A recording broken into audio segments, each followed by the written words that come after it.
Hey everybody, welcome back to another edition of VCTV. I'm your host, Kyle Ellicott, and today we're here to talk about how to find funding for your startup, maybe a few places to start, as there's so many different options out there today, more than ever. Whether you want to raise from angel investors or syndicates on angel lists, to traditional VCs, to corporate VCs, to everyday investors or everyday individuals, whether you want to go to and through a SPAC, whether you want to raise on a SAFE, a SAFT, a cafe, a convertible note, all of these and much more we're going to talk about, including crowdfunding as well. Can't forget that one. There's so many different options, but where do you start? Where do you begin to look? Where it doesn't matter because there's too many great options. And guess what? I'm joined by outstanding co-hosts from around the world, investors who are looking at all different types of ways to invest and different projects and are here to share their thoughts and insights with you. With that, before we get started, a big thank you to the Token team and to Maria and Hasmic for making today's episode of VCTV possible. Make sure to check out the archive on thetoken.com to hear from today's speakers and all speakers of the VCTV family. With that, I'm your host, Kyle Ellicott. Let's go ahead and jump right in, introduce our first co-host today, Jason. Welcome back to the show. A little intro and a little background. Great. Thank you, Kyle. Glad to be back. Propellant Ventures is focused on being bold with our investments that are really powering the future. We're focused on pre-seed and early seed opportunities to invest in B2B industries throughout the U.S. Midwest region. We're very bullish on the region, and we believe there's great opportunities and need for that early stage capital. And so we like industries such as fintech, health tech, supply chain, future work, and ed tech. And so we're excited about the opportunities in our region, and I will leave it at that. Wonderful. And we're going to come back to the Midwest. I know this is also always a topic of conversation for companies in the Midwest as well. So Jason, I want to come back to you on that in just a moment. Vandana, welcome back. It's a pleasure to see you again. A little intro and a little background for everybody. Yeah, thank you, Kylie, for having me here again. It's a great pleasure to be here over and over again. I'm Vandana Tolani. I was in Singapore and Jakarta for 15 years in investment banking. I had my own family office fund there, and this is my 7th year back in India. I did some investments, then I went back to advisory. So currently I'm connected with 300 investors globally, and we pick up global deals. We are sector agnostic. Typically, we do $1 million to $25 million. And this month, I'm nominated the top 10 women in wealth management 2021. So I'm looking forward for that article to be published next week. And thank you once again for having me here. Wonderful. Pleasure as always. Wendy Diamond, welcome back to the show. A little intro and a little background. Hey there! Thank you so much for having me. I'm in Miami. Just did Bitcoin week last week, or this week. Was it just the other day? So I'm Wendy Diamond. I am an impact investor. I am a limited partner in 4 funds, including 3 in the crypto digital disruptive technology space, as well as Earth First Food Ventures. So looking at cell agriculture and plant-based. I'm also the founder of Women's Entrepreneurship Day. That's in 144 countries to empower women in business to alleviate poverty. So we work with governments, business leaders, civil society to collaborate to find solutions to uplift women in business, which means entrepreneurs. And then I also am an impact investor. So I'm in about 25 startups, all in the impact space to make this world a more positive place. Love it. Love it. And we're going to talk a little bit about Miami and Bitcoin week as well. There's a ton of different opportunities for those companies looking to fundraise in that space, whether it be, IEO, STO, ICO, I something O. We've got plenty of options for you. So we're going to come back to that. Next up, Tushar, welcome back to the show. A little intro and a little background. Thanks, Kyle. It's great to be back again. Myself, Tushar Kansal from Consultancy Ventures. In my previous life, I've been part of private equity at Deloitte & Touche, also part of the team at India's largest venture capital fund called Brand Capital, and headed treasuries and raised billions for MTS India, the Russian telecom company. But in the last 7 years, I primarily help venture capital funds invest their money I am a venture partner with Loyal VC, and also in this journey of 7-8 years would have met more than 2,500 startups. And so it's all about venture capital and I mentor startups as well, and happy to be here and discussing this nice topic. Absolutely. Thanks. Wonderful to have you. And last but not least, Flo, I saw you unmute. You know it's up to you, so I'm turning it over to you. Welcome back. Thank you, Kyle. A pleasure to be back. My name is Flo. I'm a serial entrepreneur. I've started 4 successful startups in tech space in the last years. About 10 years ago, I started an investment company focused on renewable energy and sustainable technologies, such as solar. And about 4 years ago, I made a change into an industry which I never thought I would move into, the finance space, the crypto space to be exact, and started my 5th startup called NECO. It's a currency for the common good. For our members, we generate profit, provide universal basic income, and protect the climate. So it's a currency that is designed to be a new financial system, not just a currency that serves the people and the planet. And yeah, coincidentally with today's show, it was announced that the Top 100 magazine announced to feature me in the top 100 people in finance this year. So I'm really happy to hear about this. Definitely boosted my motivation today. And yeah, showed me what you can do in areas where I thought I would never even go in. Finance was one of the topics I said, no, never, ever. But I'm really happy to be in this space, in the crypto space now, and try to use my knowledge from tech space and the investment space to do something good. Well, big congratulations, little golf clap all around for you on that award today. We don't have emojis, or else I would throw those all over the place for you. So there you go. You get a real clap. But welcome, everybody. It's a pleasure again to have everyone. And just jumping right in, talking about finding funding for your startup.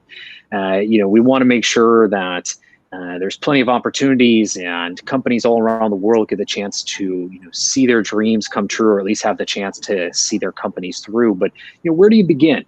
As investors, you're all spread across the world in different regions. And what advice do you have for those companies or founders out there first time in respected industries finding funding? Because it can be overwhelming. Again, we go back 10 years, there's maybe only I'll be generous. We'll go back 15, 20 years, there was only a few options. Go back 10 years, maybe 7 years, we start seeing this emergence of things like crowdfunding, the idea of syndicates that you can participate in on AngelList and other sites. And now here we are in 2021, and it just seems like there's more opportunities. It's overwhelming. Where do you begin? Where do you start? What's good? What's not? Is it industry based, et cetera? So what are some of the thoughts that you have on today's funding environment for those founders listening for the first time? Jason, I see you shaking your head, so I feel like you've got thoughts built up, so I'm going to let you kick us off first. So I think it really depends on the stage you're at and the type of funding you're looking for, whether you're looking beyond friends and family, looking for professional money from institutional investors such as VCs or family offices.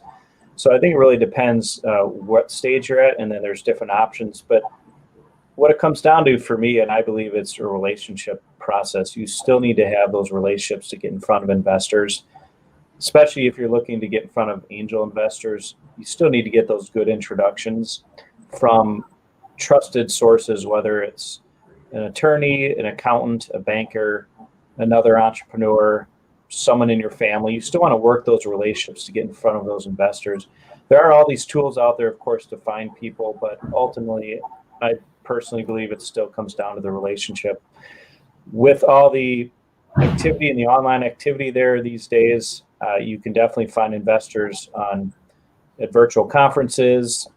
Accelerators are a great way if you apply for an accelerator and you get accepted into one.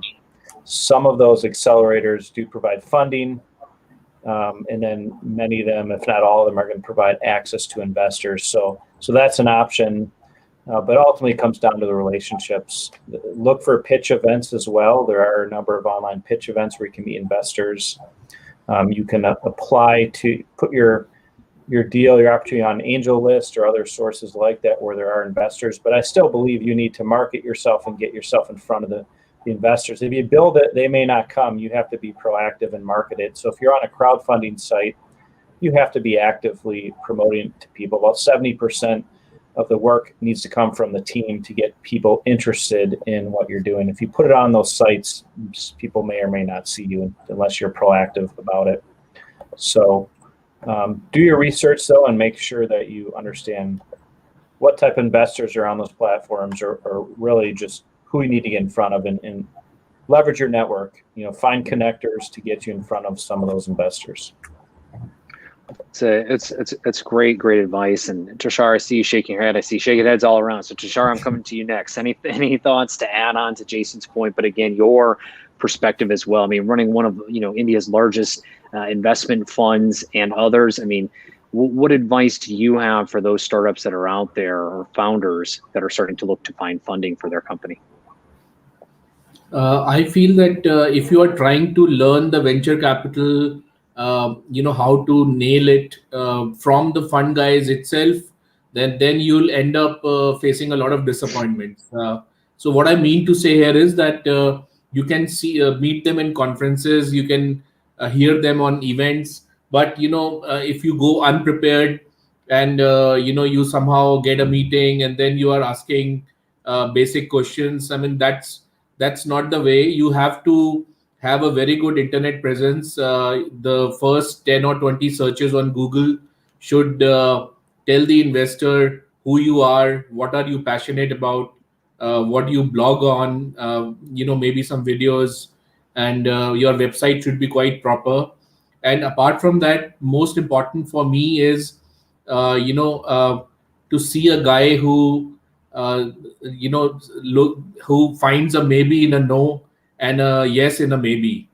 And, that's the kind of the hustlers, and it's just that when you are with such hustlers, you are able to see the energy and the drive to just make it happen at whatever it takes. And that is an inborn trait, but at the same time, one can, learn from others. And also the most important is checking out the investment thesis of the investor you are approaching, and knowing a lot about who you are approaching, where they raise their money, how they work, and all these things. So these things, of course, relationship matters the most, but a good preparation goes a long way.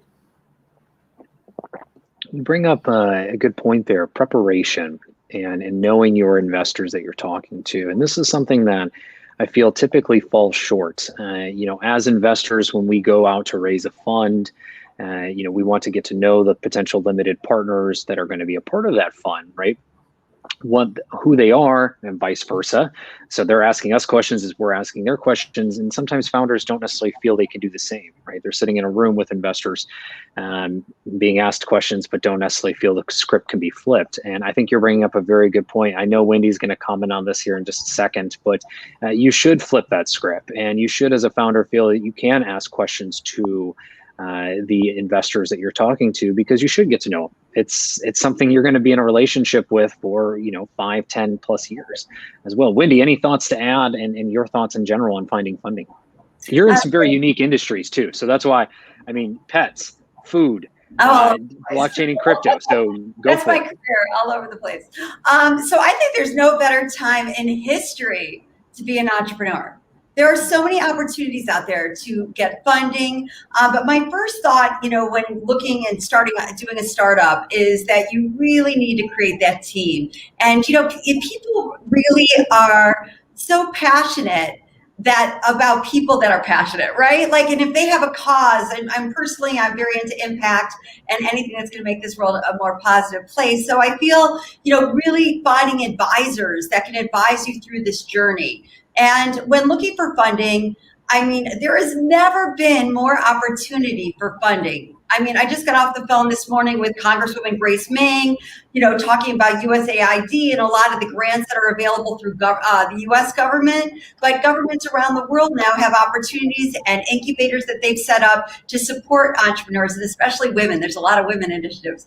And, another thing is corporations. Like all the biggest companies in the world now have incubators. Whether you're looking, to start a pet business, you could go to, Purina, or you could go to Mars, and they both have innovation incubators in that space, and that is as well as Unilever. So there's so many different opportunities to have money and to get seed funding, etc. One of the companies that and I was not really looking to invest in anything in the rest of the year because I very much spent a lot of money. But one of the things I invested in this year was opengrants.io. And that is basically an AI blockchain company that is unleashing the $1 trillion of non-dilutive funding available for entrepreneurs. And so by being part of this new startup, it's really exciting for me to offer this to anybody in the world because it's creating this global, seamless way for anybody to access non-dilutive funding. Whether you're a medical professional, entrepreneur, or have a foundation, this is an opportunity for everyone to be able to have access and to be able to apply to all these amazing grants out there. So I think right now, whether you're a startup in fintech or pet or climate or whatever it might be, there is no better opportunity. I couldn't agree more. And you bring up another good point. Oh, go ahead. And just me, I was just, here seeing all my, the people in my, in this, crypto ecosystem, and, just all like Stellar, Stellar now has a $3 billion fund for startups in this space, and so do a lot of the other ones. So I think, right now there's no better time for entrepreneurs in every sector. Well, and speaking of Miami, Elgaran, by the way, also launched a $25 million fund for companies specifically building in and around Miami in digital payments, blockchain, and otherwise, along with a localized incubator or accelerator program as well in the area. We've seen many others start to pop up as well. We got Solana that just co-launched a fund. Polychain co-launched a fund. And when I say co-launched, it's these networks and blockchains that actually are partnering with venture funds to bring massive amounts of capital as well together. And one thing I want to come back to though is grants and government-based incubator programs. This is actually something we do very horribly in the United States. I will admit that. We do a terrible job of it. And I want someone to call. Well, one second, Flo, because I know where you are too, and I know you do a better job. But we unfortunately, entrepreneurship here just pushes all of that to the side. And you look at other countries around the world. I see Vandana shaking her head, so she knows. You look at other countries around the world. There are government-driven, localized accelerator programs. There are also huge amounts of grants and subsidies and programs that are out there for entrepreneurs to take advantage of. And we happen to have those in the United States. They're there. They are out there. There's more money in the the United States government provides more money around the world to empower entrepreneurship. So when looking at it, there is no seamless way for people to be able to access that, right? And so, just get ready for the next 6 months. As I just had the call this morning with our congresswoman to say, look at, USAID and so forth, all these government organizations, there's no real one place for people to access these grants and be able to. So that's what, Open Grants is doing, is it's enabling people to apply for a grant. But now that profile is set up in the system, when something else comes up on the system, it'll be tagged so they can easily then apply to another one very easily because they've already filled in that information. So whether it's a startup, Jason, in the Midwest or wherever it might be, these are tags that you will have on your profile to be able to understand what's available in your community and in your sector. I love it. Entrepreneurs out there, listen up. This is an opportunity. There's room for more than one company in this, even though Wendy's is a great company. But This is the only, hers is the only one, but there is also great opportunity to make this fun and entrepreneurial and exciting and have that spirit and drive and passion that we all have as entrepreneurs and investors as well. So someone, few people, go out there and do it. Talk to us when you do. Flo, I've held you back. I apologize. Thoughts and comments to add on this, and also the open grants program or lack thereof in the region you are. And then Vandana, I'm going to come to you next. Okay, yeah. So Wendy, I couldn't agree more with you. The time is right for entrepreneurs right now. And it's a new era. We have so much change in the world right now and so much opportunity as well. So I also believe this is the best time if you want to get started with a company and a business. In terms of funding, over the last 10 years, I've used various sources of funding, from investors to bank loans and government grants. Recently, I've turned my eye more towards crowdfunding.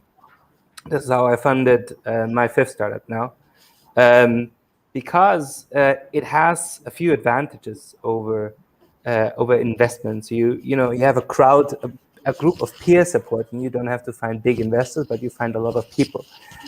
You can use your circle of friends, family, and they recommend each other, and they start to invest. I also think that crypto is a good way to fund your activities. So you issue a token, people can buy into that, and with that, they kind of make a prepayment to your final product. And I have noticed that the big advantage here is that you get this steady curve of increasing investment. So it's not like one big amount at the beginning, and then you have a lot of money and think, oh, cool, let's spend it all. And a year later, you half spend it all, and then you have a lot of debt or a lot of issues. But it grows slowly and helps you to grow stably to grow your company stable. So this is something that I recently found is very interesting, the crowdfunding aspect, and together with tokens and crypto, that's a perfect combination. But obviously, as Wendy said, as Kyle said, there's many ways to get funding today. My experience with governments is, from the German space I come from, it's a lot of paperwork, a lot of red tape, a lot of conditions. It's quite challenging sometimes to understand how it works, then to get an understanding. And they come with terms and conditions that might not always be what your company wants. So government grants is an area where my experience was not so good. It took, for example, my last grant that I got, we got it, but it took a year to get it.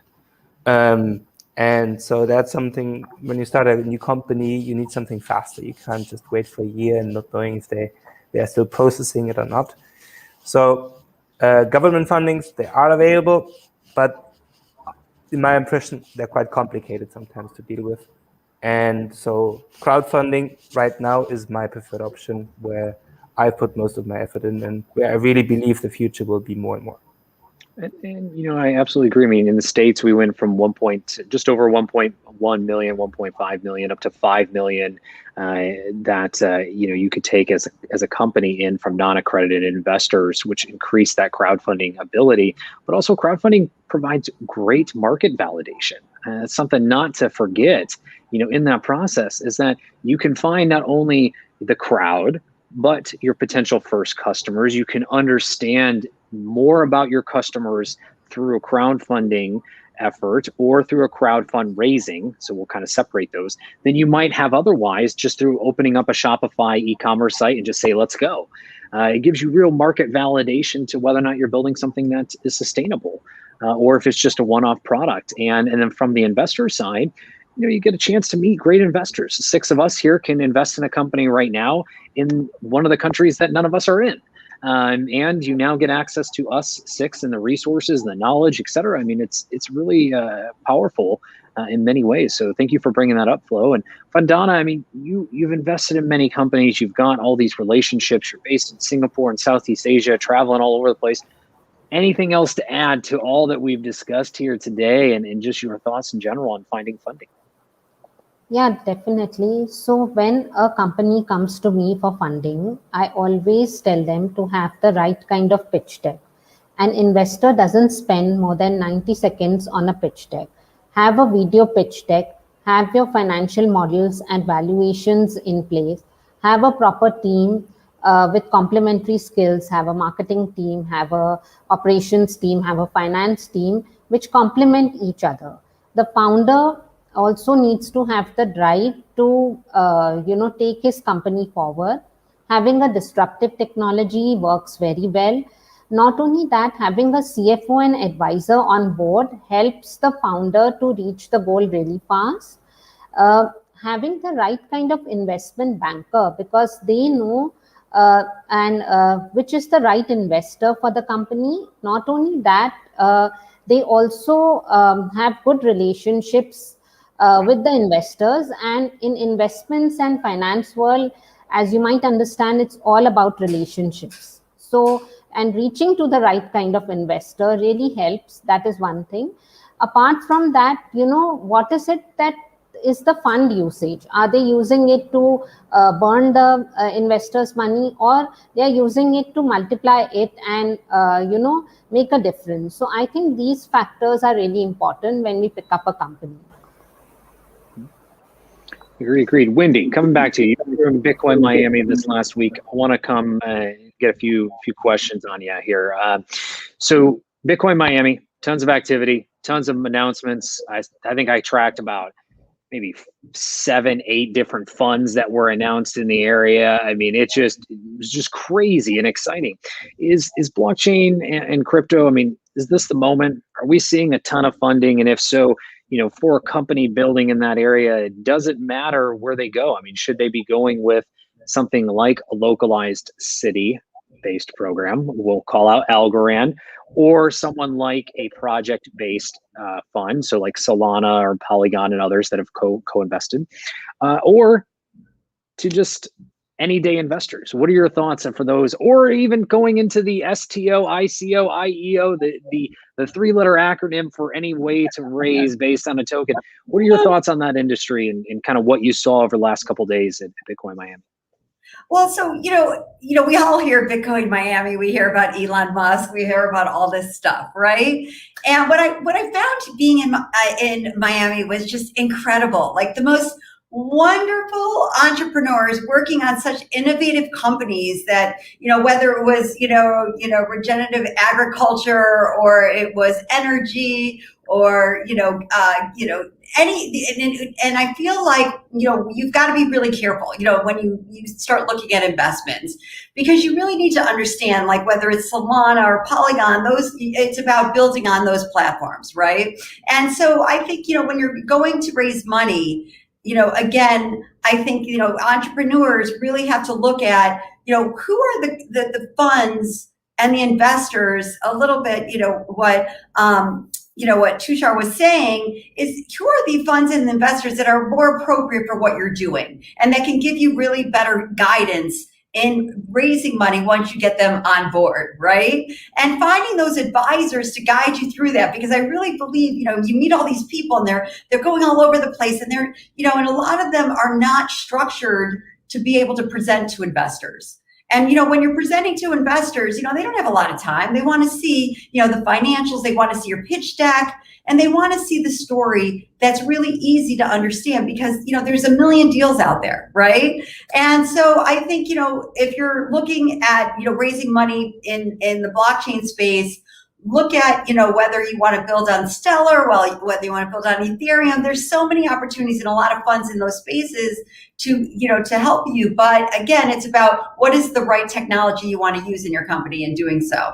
And then I think also, there's a lot of opportunity. I mean, come on, Francis with Miami, he's the greatest spokesperson for the Bitcoin, right? And I think, being here right now, if you're an entrepreneur, you want to be where your people are.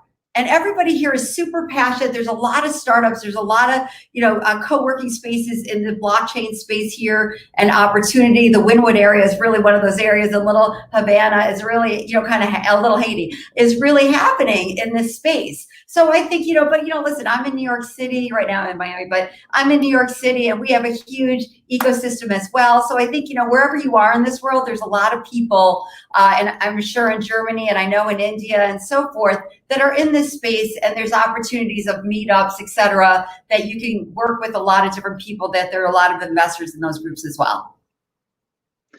Absolutely. And I just got a notification, kind of a further confirmation, but the Spartan Group just closed their $110 million decentralized finance fund, or DeFi fund. So anyone out there raising in the DeFi space, great opportunity there as well. We talked about it last week, but it's finally officially. Our capital. We just also raised another fund recently for 30 million. So that's good, right? But it's $1 billion fund now because of the space we're in.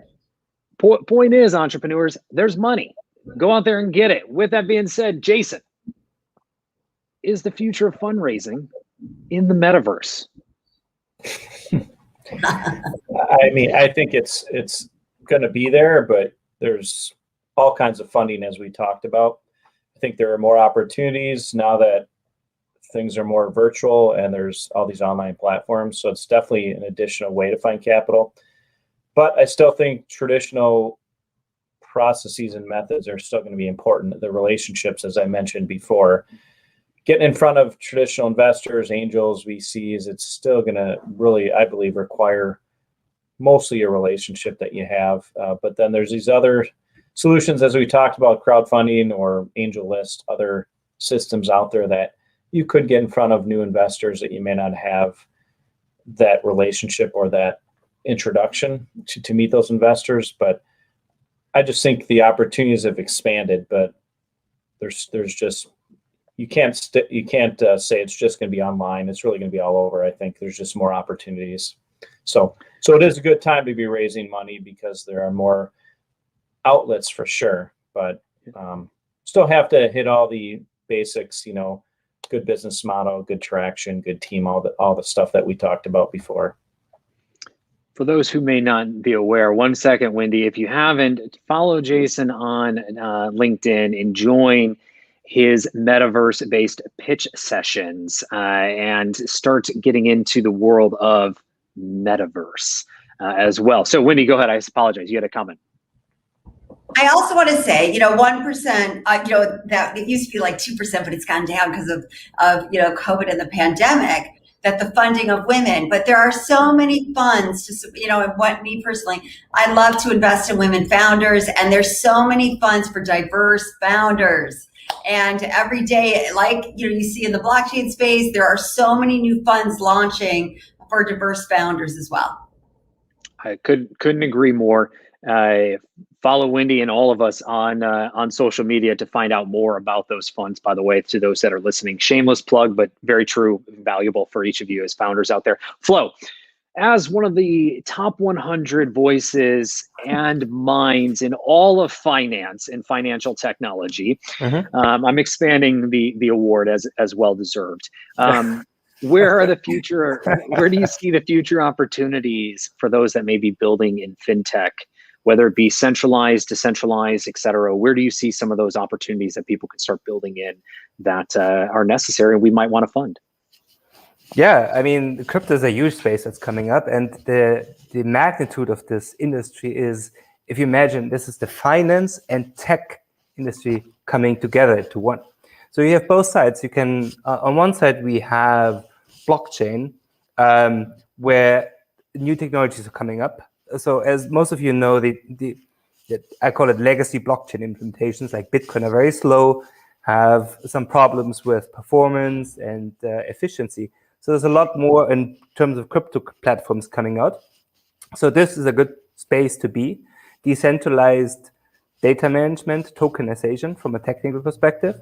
And on the other side, in the finance area, the current system is collapsing. So we know that since Corona, the system is coming down. I don't think it will survive the next years. That's a prediction I've made already before Corona.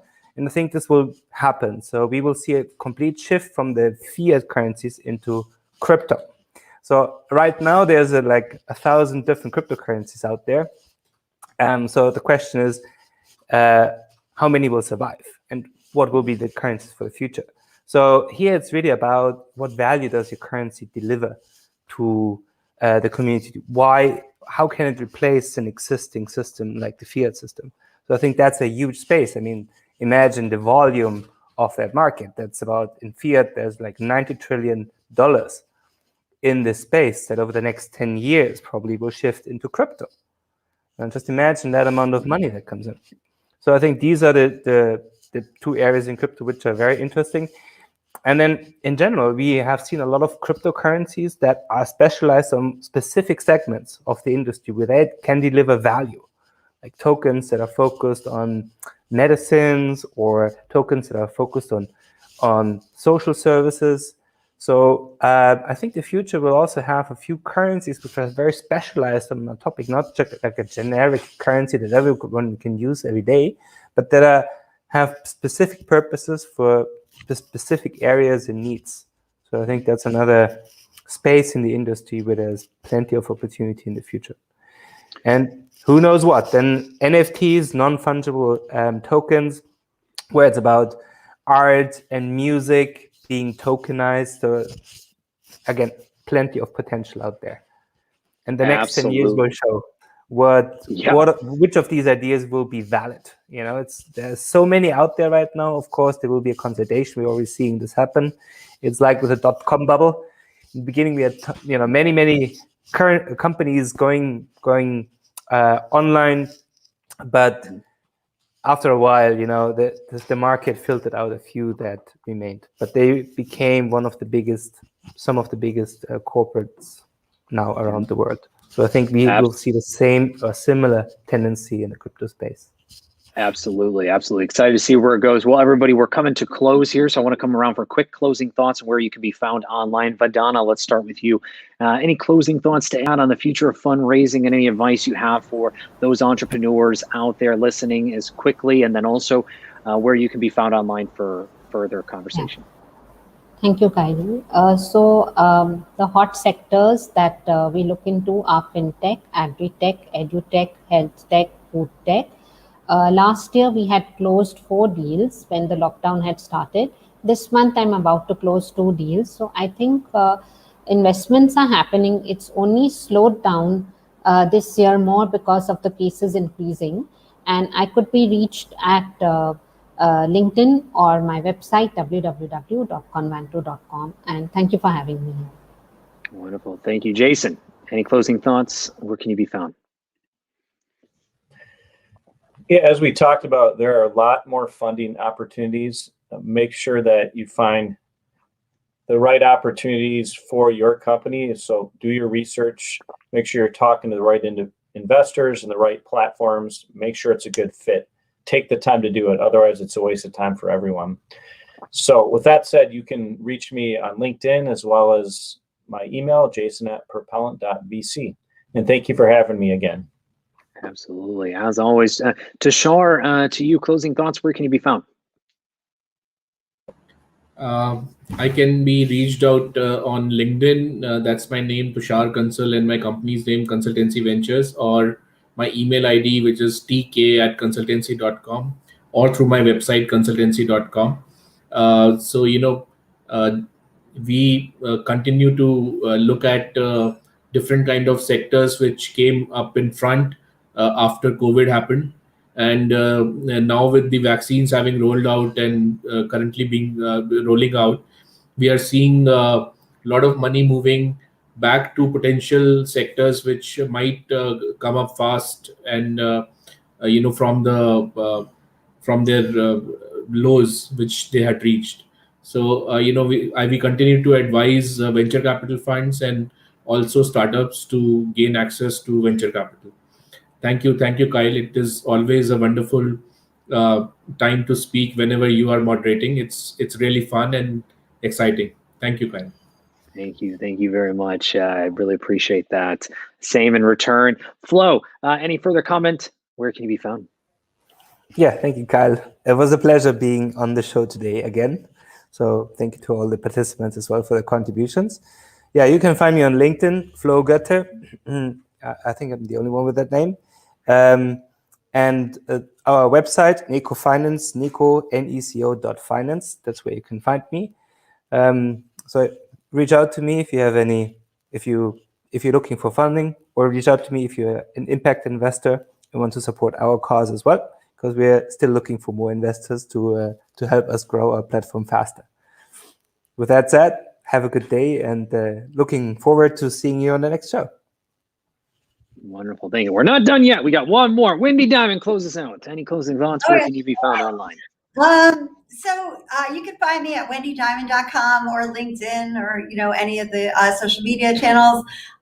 Who's your best friend? Google. You can find all the information you need. Just research it and do your homework before you go out and raise money. Absolutely, absolutely. Do your research. Don't be afraid to ask questions. There's plenty of opportunities and resources out there. You've got 6 great resources right here, a 7th being this show, a huge archive being an 8th of all kinds of investors from around the world on VCTV at latoken.com to look into. We're all open to hearing from you, so do reach out. We'd love to hear from you. And make sure you add context, where you heard us, where you met us, what you would like to continue the conversation about. But tell us what you're working on as well. You've heard some of the areas we're interested in. Reach out, tell us more. With that, I'm your host, everybody, Kyle Ellicott. Make sure you reach out and connect with all of my outstanding co-hosts and friends here on VCTV.